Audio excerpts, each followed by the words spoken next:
नमस्कार, प्रणाम भोजपुरिया भैया लोग और सब बताई कैसे बानी रउआ सब है।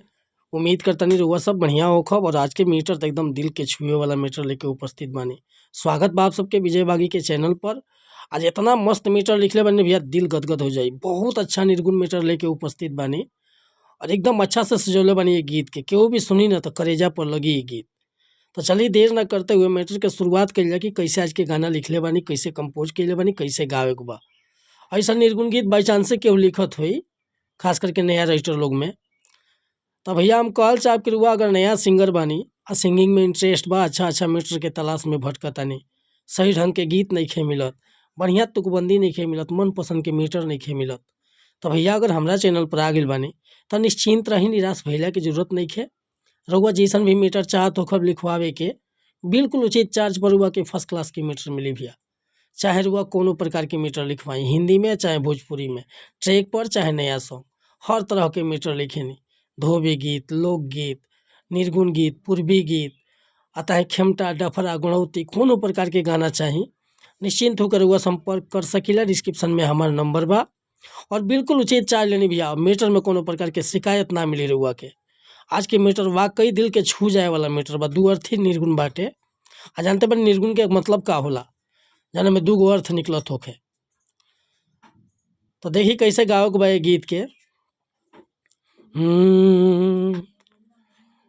आज डोली ले के कान्हे पकहरिया, आज डोली ले के कान्हे पकहरिया, कौने नगरिया जले राम।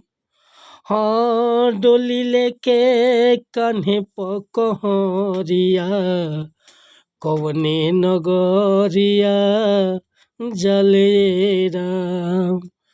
धड़के करे जावा भितरिया, धड़के करे जावा भितरिया, कौने नगरिया जले राम।